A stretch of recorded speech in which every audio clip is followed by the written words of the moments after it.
feel like there's going to be a Zach ban. Well, okay, there's a Zach ban. And Meteos was challenged kind of yesterday. Previously, when Zach was gone, he'd pick Nasus. But against a team like Vulcun, they can kite back fairly successfully. Right.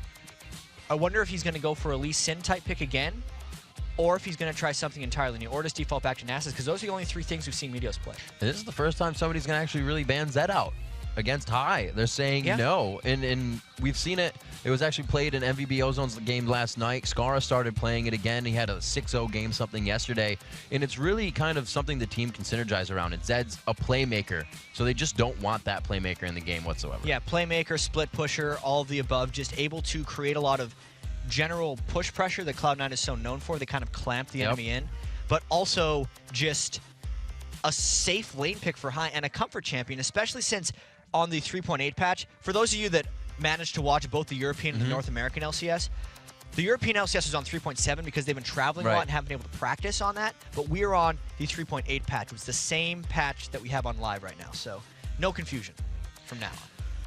So it looks like they take the Kennen was going to be a high priority pick for both teams here, whether they like it or not. And it actually is going to go to a team after getting through. So maybe we're going to have to see the Janna come out. Zuna likes Tristana, so you can get that knockback in there. It's just kind of been the counter you have to have on the team.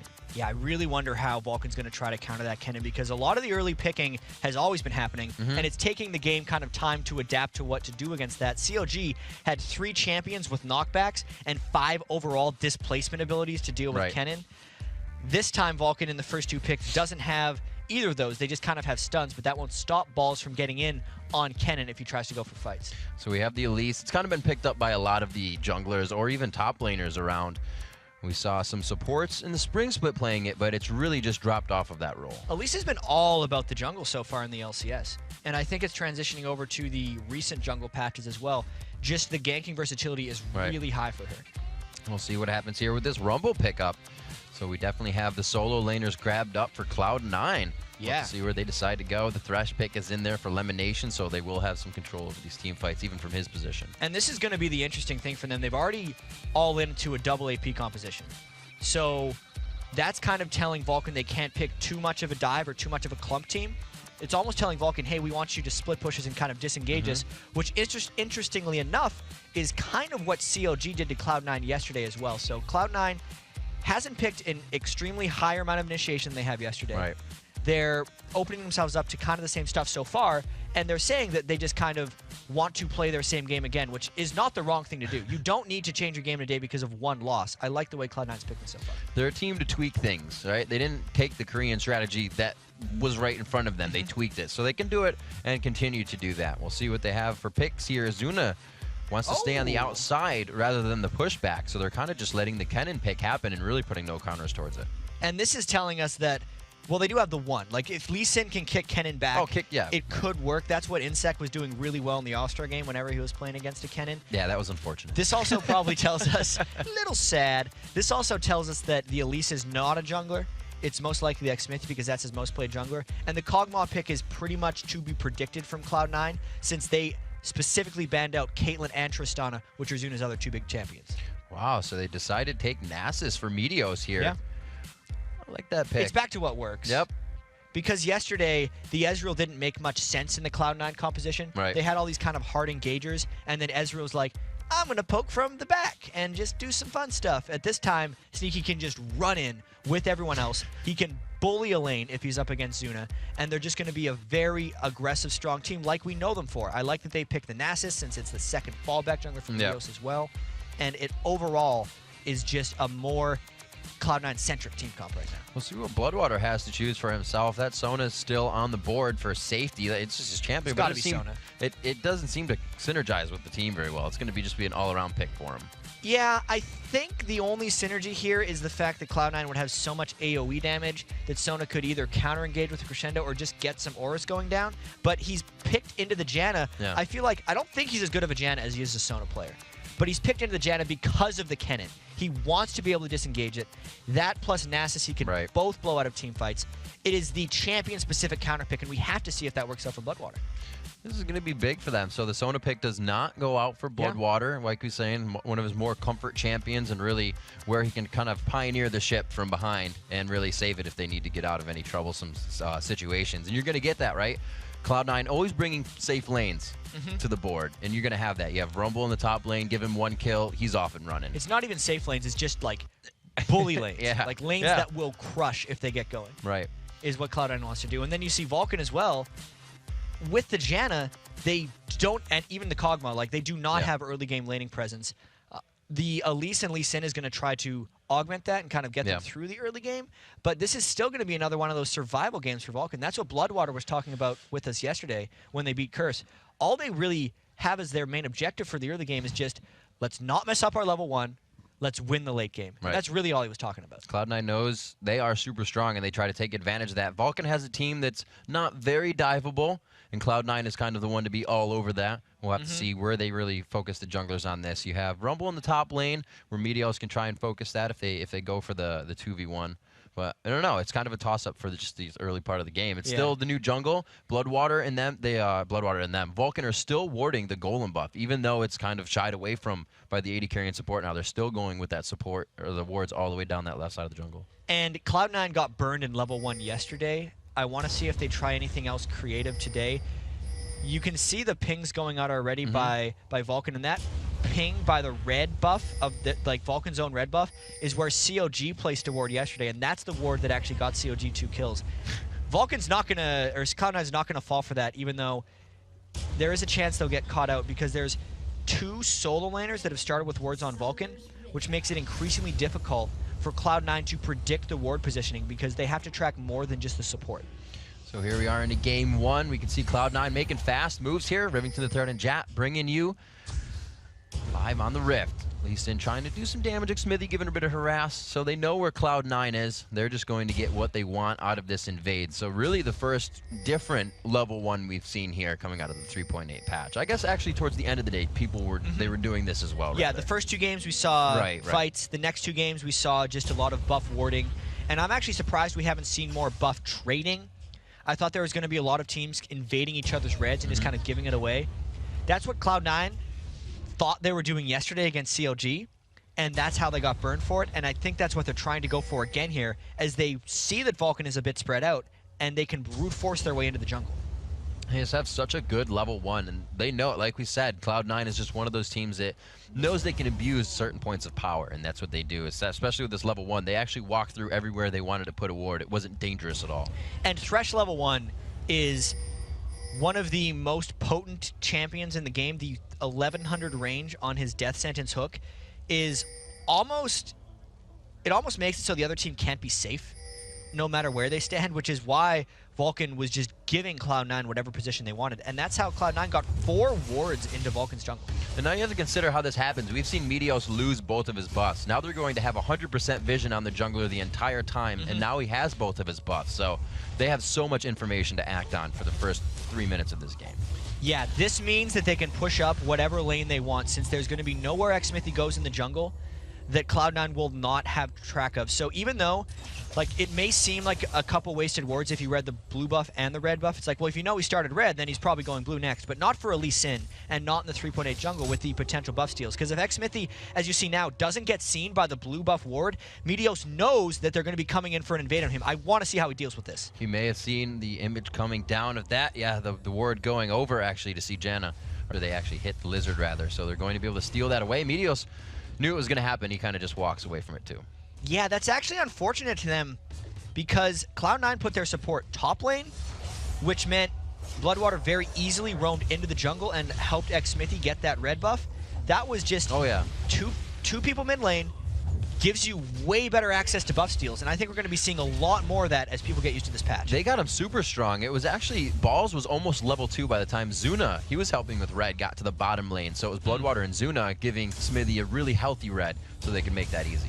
Really surprising play, considering Lee Sin isn't necessarily the best scaler, but he is an incredibly strong early game ganker, and they're going to try to punish Cloud9 for playing aggressive early in lanes as Mankai goes for a stun. Let's see what High is taking. He does have that rush. He's able to get away. Will they be able to land the Q? Smithy just out of range. A good dodge from High. Keeps himself in safety.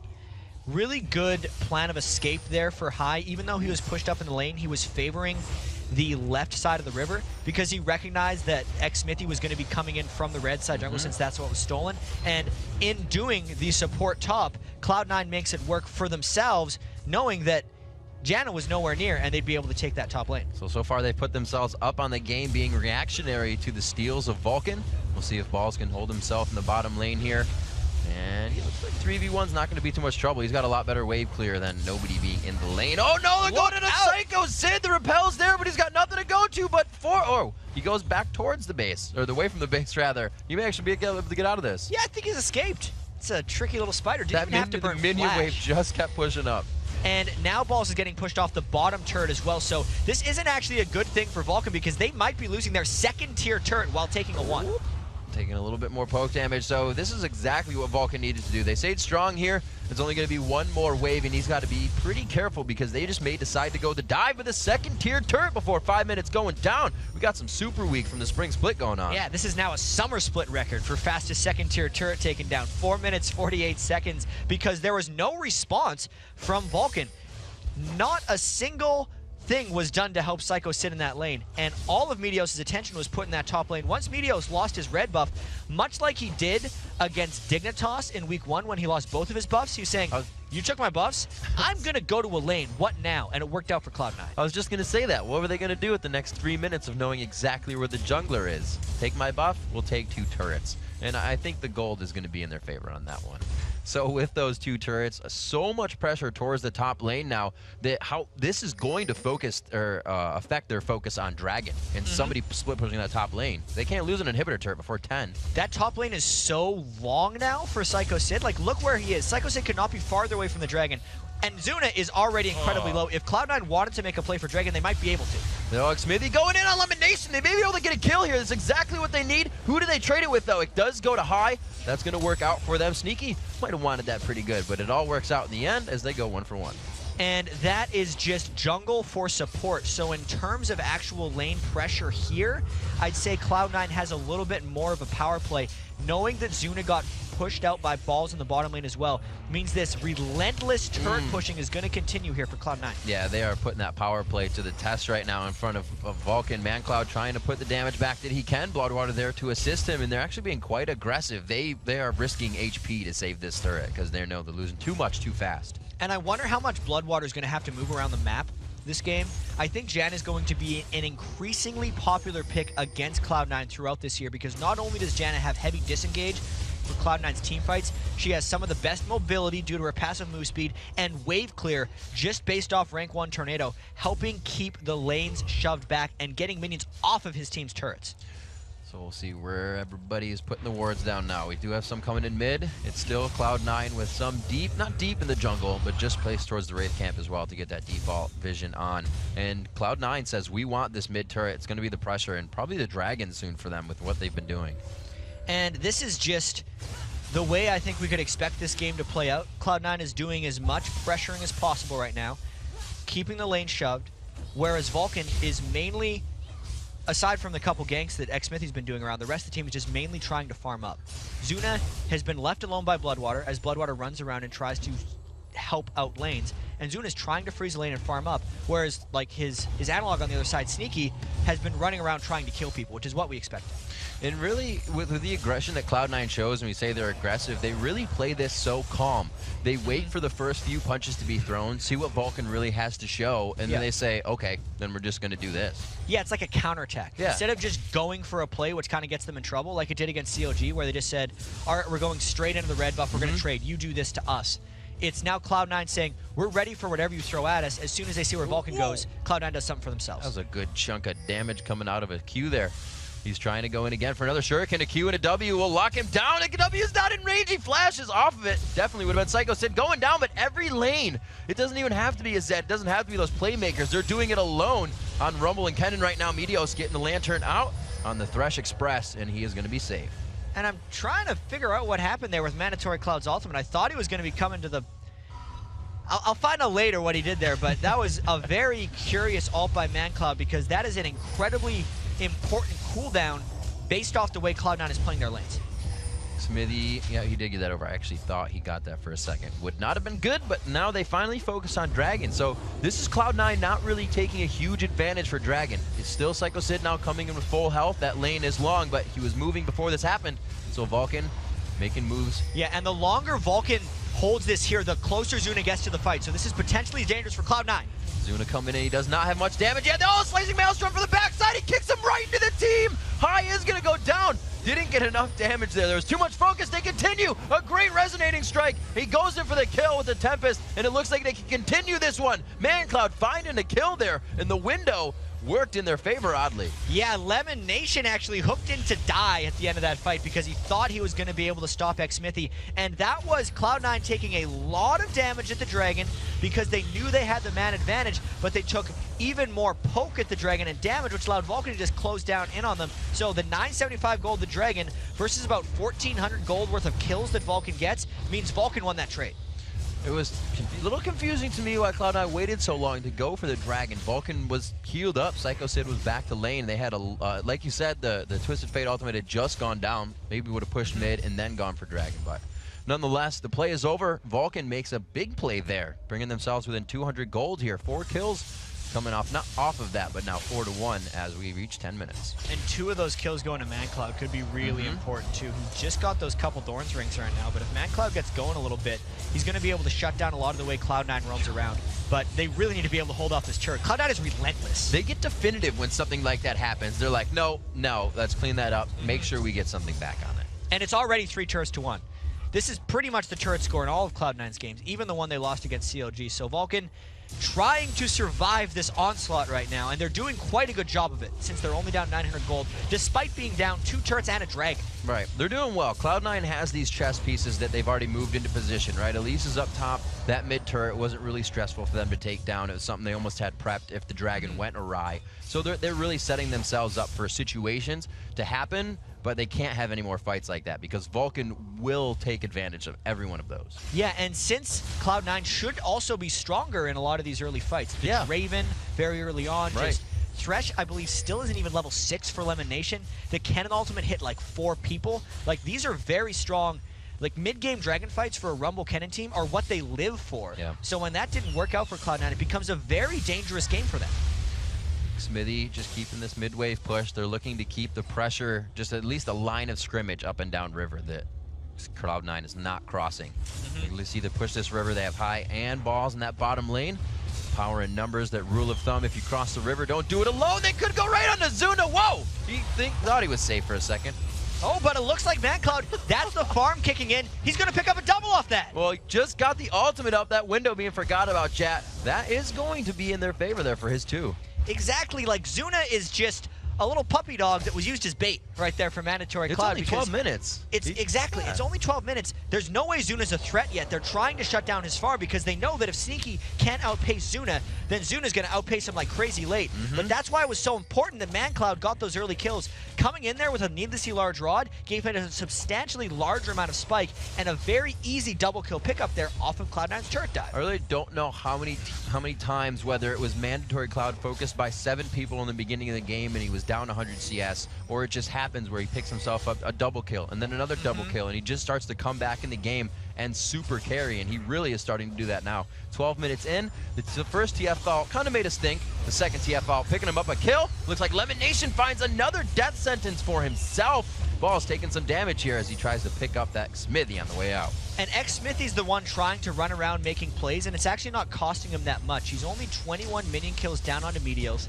Vulcun just pulled ahead in the farm there because he was able to punish Lemon Nation again. This has not been a good game for Thresh, as the roam from Bloodwater's Janna has been much more effective than the straight-up pushing that Lemon Nation has tried to accomplish. Both teams definitely have their advantages right now. That top turret being down, a pretty big one for Cloud9, but they don't seem to be pressuring it whatsoever. Even with Dragon objective free right now and off the map, they're not putting too much focus towards that top side. Not at all, and it's because it's such an incredibly long lane versus just this asymmetrical amount of turret destruction that Cloud9's put against themselves. The closer Vulcun gets to Dragon, the more turret support they have. And since Cloud9 is trying to get the Dragon control, since that's the big reason they lost their game against COG, Cloud9 says we need to be able to control Dragons when we have pressure. They don't care about this top lane, and it's actually resulted in letting Psycho Sid get a lot of alone time up there, and that's why he's the full 18 minion kills ahead of Balls. So it's almost like pushing yourself into a situation you can't approach yet. Exactly. Since they killed 2 turrets that early in the game, that's when Cloud9 has to run around to the rest of the map. And if they don't make that 1,500 early gold count, it's not going to matter because the difference in map pressure that early in the game from having 1 turret down in the same lane to 2 is almost nothing since everything else is still alive and the other objectives haven't changed.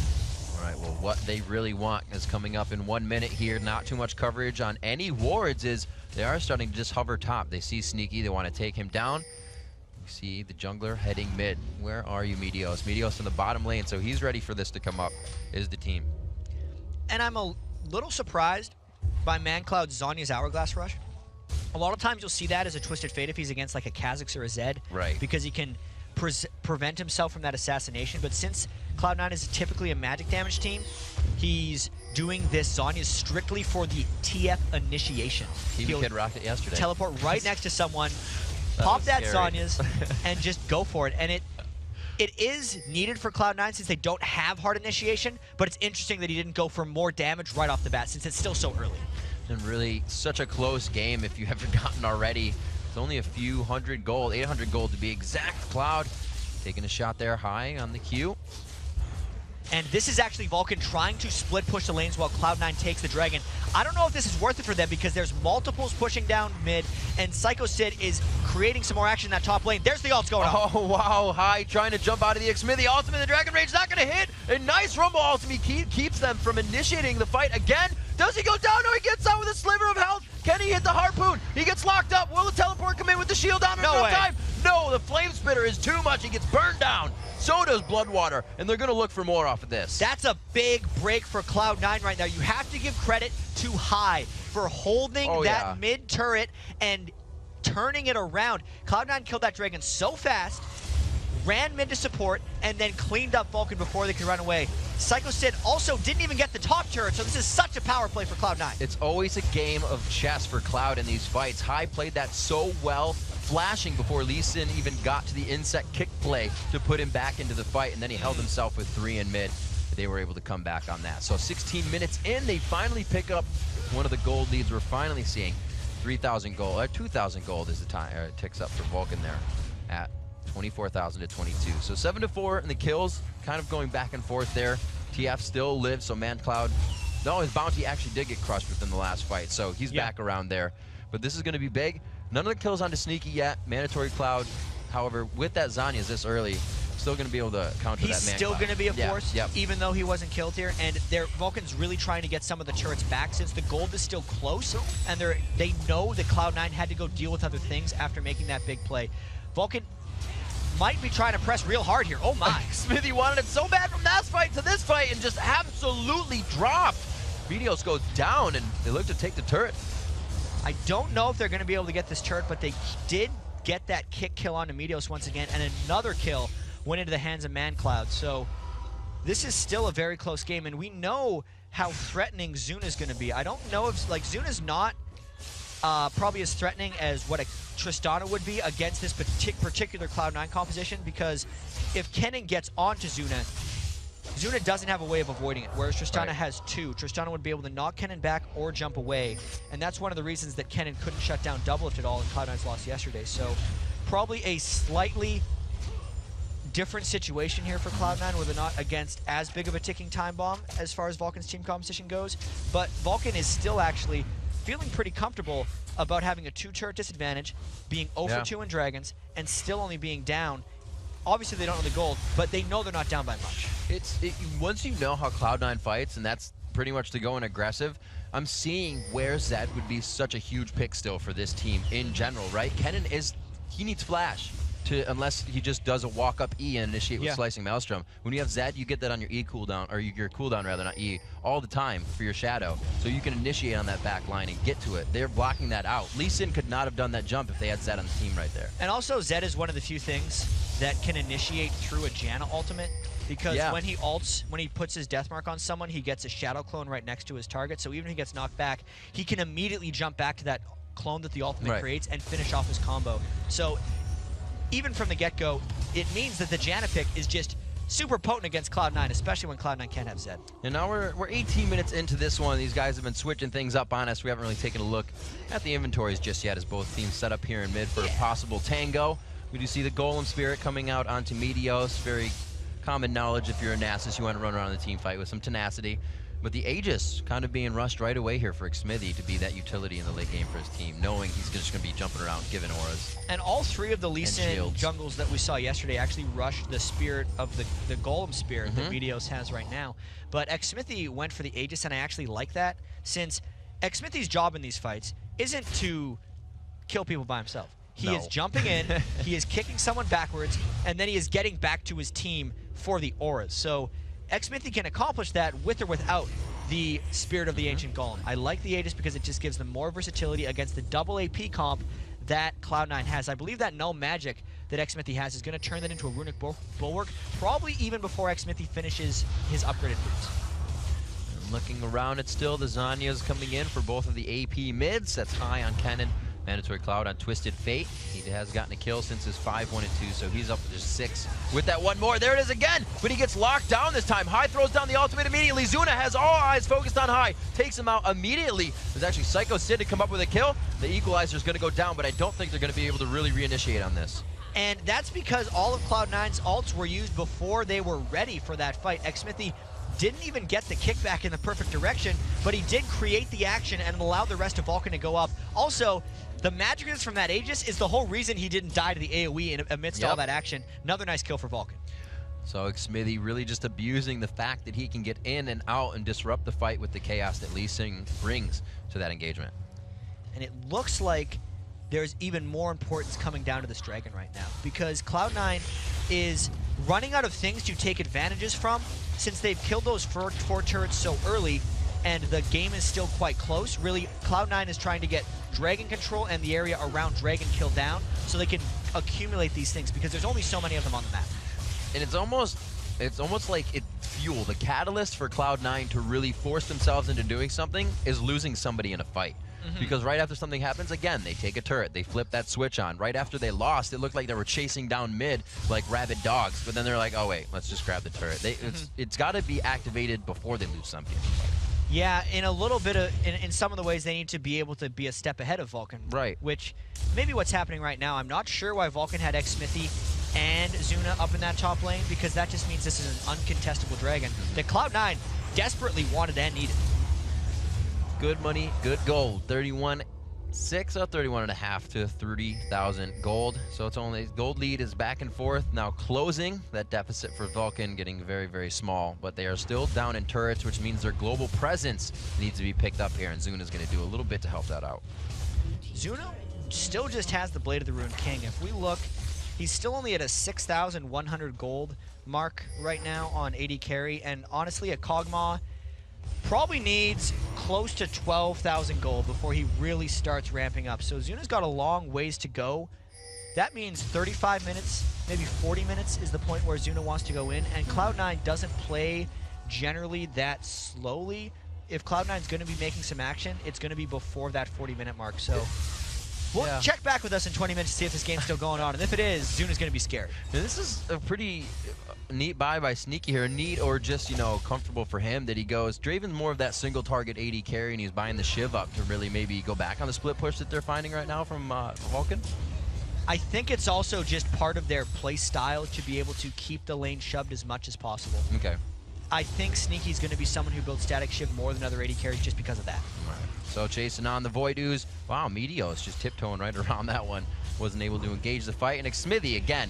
And look at this. He's already opened in the book. He's wrote in the first page. He's saying, I'm going to dive in. Second page says, I'm going to ward and then kick somebody. And it's telegraphed every time, but he makes it work. And so that's what meant you know you're good Lee Sin. And that's why they pick it so early for Xmithy off. Yeah. Some teams ban it against Vulcun as well, just because of the comfort that Xmithy has on that champion. And I'm actually surprised at how much alone time Psycho Sid's been getting in this game. That's like the third time we mentioned it, so they're still ignoring him. He's gonna be big. 171 minion kills, just kind of hoping someone wanders.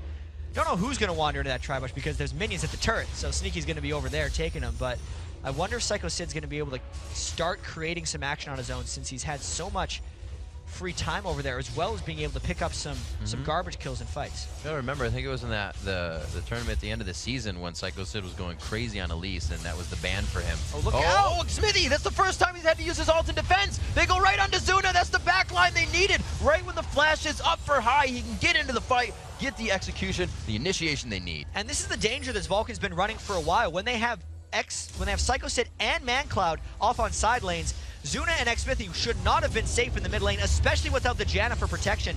Now, all the ultimates of Cloud9 have been burned, and there's still 3 members of Vulcan coming in, particularly these strong solo lanes. This could very well be a Baron fight. Cloud, they're going to be taking a lot of damage in here. Lemon Nations is quite low. They're going to get a kill out of this. Psycho Sid takes down Lemon Nation. That's going to be Smithy still down in the fight, though. A good ult from Bloodwater means they're taking damage from Baron and not doing it, but the Baron goes down, slain by Sneaky, and it looks like they're going to be able to get this kill up here, finalizing that one onto ManCloud. A good try by Vulcan there. That was an incredibly calm Baron by Cloud9, considering how scary that situation looked. But they recognized that there were no big ultimates that could clear their whole team from Elise and Twisted Fate. They're both very single target in their fighting.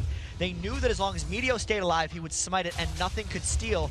And they knew that Bloodwater wasn't really a threat. So instead of Cloud9 trying to peel off and engage, allowing Bloodwater's Monsoon Janna ultimate to bash them away, they just stuck in the Baron pit, got the Baron, and killed Vulcan when they came in to harass them. That was really well done.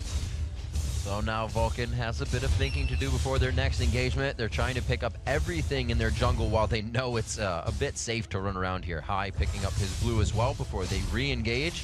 We'll have to see what Bloodwater does for this wardage right now. We'll see Lee Sin pushing bottom. Map's objective free, so it's probably going to be everybody cleaning up as much as they can before they're forced into that next fight.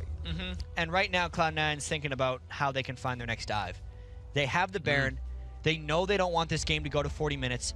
So they have this 4-minute timer of Baron to go and make something happen. They're cruising through the jungle. They already see Xmithy, who wants to make an escape, but they're just going for as much damage and pressure as they can get. The death sentence missed, so he's going to be able to walk out of this one. The TF ulti a little bit behind Meteos. Oh, I thought he was going to get locked up walking through the minion lockup. They are able to get out of this one, and really Cloud9 this far into the game, obviously they're going to build items for fighting, but they're building items to stay in the fight. Rumble's first completed item becomes the Rylai's. Yeah, he's very much going for the initiation. They have enough damage, especially when they bring Sneaky, and this turret right here is incredibly difficult to hold. High wants to jump into this fight from the back. That's why there's wards over the wall. Ooh, big initiation down from that cooldown. Dangerous August. There's the Rumble ultimate. Equalizer going down the backside. The Rylai's not allowing him to get out. Good damage from Sneaky. And Rumble to capitalize on that kill. They're able to come up with the turret as well. And Cloud9 finding the momentum they were looking for all match. And as we were saying, that turret is so difficult to hold, but Vulcan were actually the ones to start initiating that fight. Cloud9 doesn't even have to dive because they got those 2 kills outside of the turret. They're going to take an inhibitor off this one. See this inhibitor going down around 27 minutes. So with a bit of a lull, Cloud9 definitely going to go back and figure out what happened during that time where Vulcan was able to grab a foothold, because now this 5,000 gold lead is definitely going to put Vulcan on the back foot. The Lich Bane being finished for Twisted Fate. We haven't really seen any of their ultimates for about 5 minutes being used offensively as Xmithy kicks High in the face here.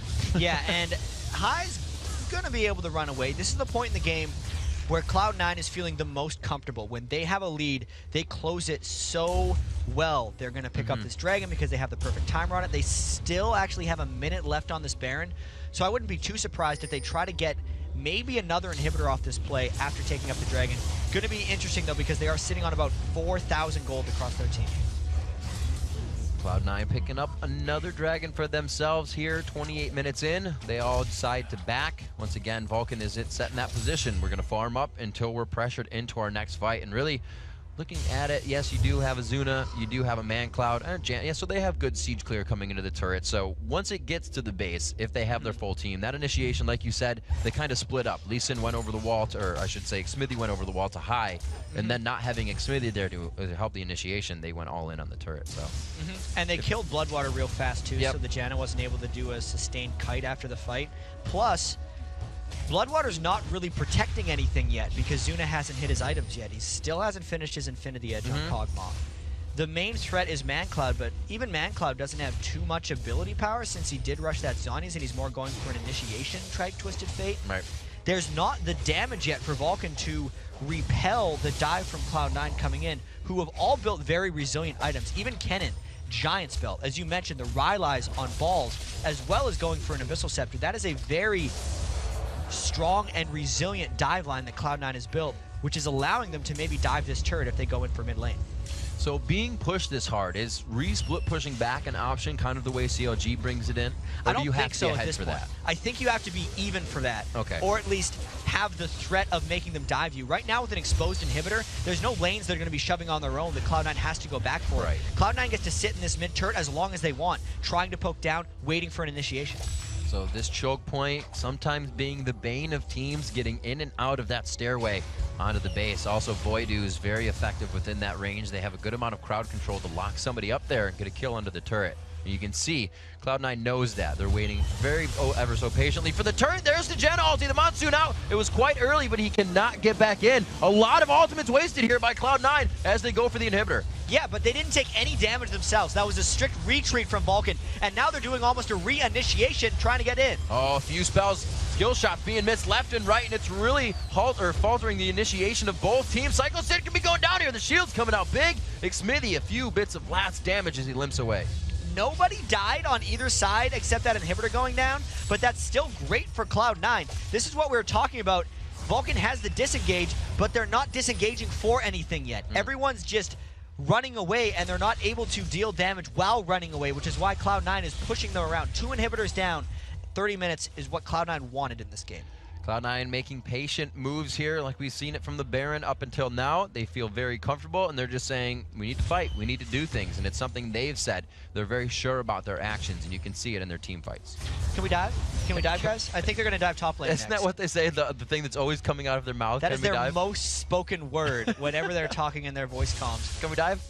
And you can see it even just in their items. High with that Zhonya's. He's really trying to actually bait Mandatory Cloud's gold cards with the Zhonya's, since that's like half of his burst damage in fights for TF. And High's just avoiding it with the Zhonya's. And he's free to do that because there's not enough auxiliary damage coming down on him when he dives in, since he's going in with Meteos, who actually flash withered at the start of that last fight. The Flash Teemo Shroom initiation. So we see Zuna picking up some items. How much gold do you have? You have 50 gold, but he does have that Infinity Edge. He gets a bit of attack speed and that lifesteal from his Blade of the Ruined King. So hopefully he can ruin some of those opposing champions on Cloud9, because he's the one to really start chunking people out. There isn't a bunch of burst assassination that's going to cut through the HP bars of Cloud9 right now on that team. Not at all, especially if Cloud9 is able to pick up this Baron. This is the like extra breaking point for Vulcun right now. Ooh. If they give up this Baron, then I think they will have a lot of struggle going for this game. Xmithy's going to try a Miracle Steal, and Cloud9's going to try to not let that happen. All they have to do is stand within that Q. If he gets it, he's get that percent damage into the smite, and it's quite hard to dodge. But look at that. I'll just make a human wall here. They like might, it's they just might a try direct to kill shot him. coming in. They could get the pull on. They do. Oh, no, they do not. Oh, my God. There's the burn. The shield's going to wear off in time. Oh, the ultimate goes across. He gets out with 100 HP. The Baron, Oh, my God. me? Oh, Bloodwater steals Baron with a... I don't even know what to With say. a rank 1 tornado. That thing does 90 damage. And it stole Baron as soon as Cloud9. Look, he's no emotion on his face. Smile or something. He just stole Baron with the rank 1 tornado. Are you kidding me? All right, let's give some silence for the crazy epicness that that just was. All right, thank you. All right, 32 minutes into this one. Vulcun pulling out everything they need to keep themselves in this game, but those inhibitors still quite naked. That's really, really rare, Riv, that we see a Janna tornado I didn't know what to say. from a support Janna Didn't even... with 0 ability power, obviously. Like, so the only reason I said the Howling Gale does 90 damage, okay, it does 85 right now, because 60 plus 25 bonus damage, like, it's just, that So thing didn't you do gave him damage. the advantage. You rounded up. Don't round up. Don't round up, man. Be true. Give the people the stats. That's like stealing it with a Soraka banana, pretty much. I don't even know. Soraka bananas are stale. +1 to Baron damage. It's a little easier. Cloud9's got to react to that now, and with face palms, pretty much. yeah. Considering, like, I know... Throw everything. I know we're thinking about yesterday, because Cloud9 had a 5-0 Super Week. And the game against COG, even though COG was very confident about this, and there's actually going to be an article going up on All Esports later today about that game, but Cloud9 was very close in all of those games. and they just weren't able to close out because of Dragon Control or anything else. All right, and well, these guys are lolling about and looking for the Dragon. We actually have a quick replay of the Janna Baron steal. And I don't know how Cloud9 is going to react to this because they thought the threat was gone when we seen right through. And after Flame this, Spinner was even on. After this, Meteos didn't even get his smite off. So this is one of those examples of the team having so much damage that they kind of burst through your smite, and then just because the tornado came in at the same time, Bloodwater got it. It's like one of those 1 in 500 chances that just happened to happen in an LCS game. So you're saying you still have a chance? There's always a chance of stealing Baron, Riv. So we're gonna see. Once a Gangplank ultimate stole Baron from 5 of us doing it, because I saw the Baron at 605, and this is back when, I think it was 605, this is back when Razor did like a 600 damage proc, and I Razor procced it, and then had 5 health yet as a cannonball hit it. So I never got in smite range for it. My smite, I was waiting on the smite number. That you knew of. And as soon as the smite number was there, the Baron was gone. Cloud9, they all just put themselves in a Ferrari and drove down to the bottom lane, speedy style. They used the Shirelias for that one, thinking they could catch Vulcun off guard and grab the inhibitor before any reaction, but Vulcun is there. They were in the command ship, and they have landed to defend. Yeah, and I don't know if Cloud9 wants to dive the team with Baron. Remember when we said check back with us at 40 minutes? Oh, the hook on Bloodwater is not going to be engaged on. Remember when we said check back with us at 40 minutes? We're 5 minutes away. And the inhibitors have respawned. So Vulcun might hold on. But they got about 5 minutes to hold on, I feel like. Ridiculous. Yeah. All right, so we can Zuna already considering that, hey, we need to start building some magic resistance, or at least for himself. He knows these fights are big. He knows he has the damage and the attack speed with those two and the passive on his Q. A little bit of Ryman. At 35 minutes, these guys just holding out on that Baron. It's not usual that you see a Baron used in defense, but they are doing it in grace. Oftentimes, it doesn't happen that frequently. When a team is down inhibitors and still get a Baron, the game stops because the team with Baron needs to defend their base, and the team without Baron isn't strong enough to tower dive a team in their base because the other team has Baron. And this is just allowing Vulcun to slowly inch their way back in here. So really, eyes on for Vulcun. Is it going to be ManCloud, Zuna, their positioning? What are we looking for? I still think that if Vulcun wants to initiate, it probably has to be ManCloud and Xmithy coming in. Zuna has to sit in the back. Even a hard initiation from Vulcun is very dangerous. Almost a poke disengage strat is what I'd expect to see from Vulcun. And waiting out as long as possible. Like, we said check back at 40 minutes, but if Vulcun wants to win, I feel like see us in an hour, because when the game's 60 minutes is when they'll be strong enough to win. And we saw Meteos taking a bit of damage from Zuna there, but you have to consider that was 3 standing still shots. You don't have time to stand still for 3 shots in a team fight, so this is going to be big. If he's still 75% health, they got to make every one of those shots count. And the Baron is gone, so if Cloud9 was staying up here for a reason, it's because they want to go back in for these inhibitors or they want to dive. All summoner spells and all ultimates are up in this game right now. You know, aside from Xmithy's poor little smite. But that doesn't matter in a team fight. We'll see if Cloud9 tries something hard here.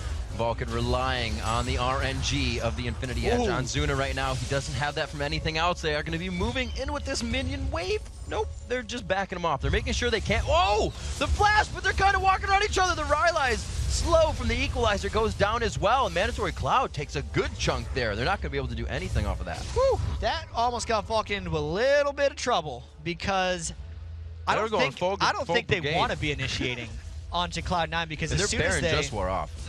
Soon as they run into Cloud9, that gives Kennen an easier way of getting to Zuna because there's less to run through since Vulcan's putting themselves into Cloud9. Nobody ended up dying there, but I think that kind of showed us that both teams are equally scared of each other, and we have ourselves a new game thanks to the Miracle Tornado. Something, no idea. So coming in here, almost, you know, that could be completely planned if Cloud9 timed that Baron very, very well. They would have said, it's going to wear off in 5 seconds. Let's dive this. It's not going to matter. And, you know, it almost worked. I don't think they were thinking about it. Vulcun almost just bit into the runaround with that brigade of minions. So at 37 minutes, we do have that Baron back up in 1 minute. However, I don't think we're going to get the steal from Bloodwater, but I'm going to leave it up to chance. Maybe he can get it again. Maybe. I mean, my Janna mechanics... I bet you if you set it up for him to try, he'd miss. Yeah, my book of Janna knowledge was a little bit rusty. I want to correct this. Maxed charge rank 1 tornado when it spins, does 135 damage before resistances are factored in. So it did a little bit more than 80. It's like an auto attack is what he stole it with. But I just wanted to make sure that's technically correct, so we realized how ridiculous that was. Reddit thread debunked. No thread. Somebody just deleted it. So 10-9, still close there. 3,000 gold. It's only been fluctuating between that amount and the deficit of 1,000. So Vulcun doing a very nice job with that last Baron and keeping themselves farming up to keep themselves in the game. However, it is 8-3 in turrets, and with 11 turrets on the map, 3 is the amount that Vulcun has left. Yeah, and not the funnest ones to have left, right? No. At least they have the Nexus turrets. At least they have double Nexus turrets holding themselves up. MadCloud actually used another TF ultimate just to kind of scare off because the Baron is once again a threat. And the thing with these Nexus turrets as well, one, obviously it's the ones the farthest away from the Baron, but having a side one down means you have an easier direct line at Nexus turrets. You're not getting shot by both as you would be from the mid. So even the lines they have are a really big advantage here to the win. Yeah, I wonder if Vulcun can defense this Baron, or if Cloud9 is just going to be so scared about doing it, they're going to just try to play this back and forth Baron boogie for like 5 or 10 minutes and hope they get an engage. Like, there's got to be a lot of doubt going in Cloud9 right now, just knowing that they were essentially a miracle away from closing out this game entirely, and now they have a much more difficult task in front of them now. And the thing is yeah, the Bloodwater thing was awesome, but it doesn't for sure say they can steal another Baron. So this is still very, very scary for them. It's not like, yeah, we got it last time, you do it again. This is very murky water. And it's gotten kind of to that point now. Zuna does do damage if we have an initiation fight because he's got his last Whisper. He's hit 12,000 gold on Kog'Maw, which is, you know, the point of 3 big items and 1 defensive. Plus, MadCloud has put the offense into his initiation build as well. Now sitting on 607 ability power on that Twisted Fate. So he hurts as well. This is becoming dangerous territory for Cloud9. It's been a super different game in the build. The Rabadowns were the last things built. It was the Rylai's rushes all came long for everyone here. And exactly. That's weird. There's still the defensive itemization on Cloud9 as well. Fight. These fights are lasting because the huge burst isn't there. And Cloud9 trying to go in for a fight because they know Vulcun spread out, but this is that disengage that Vulcan's trying to do. I don't think Vulcun wants to fight them straight heads up unless they get something really good beforehand. Just a little bit of back and forth, showing each other what they have. You can see Zuna on the outside. He's really trying to use the range that he will have from living artillery and that void ooze to keep himself safe. If he's positioned in the jungle, he's so much more easier to catch. He's trying to keep himself in the open.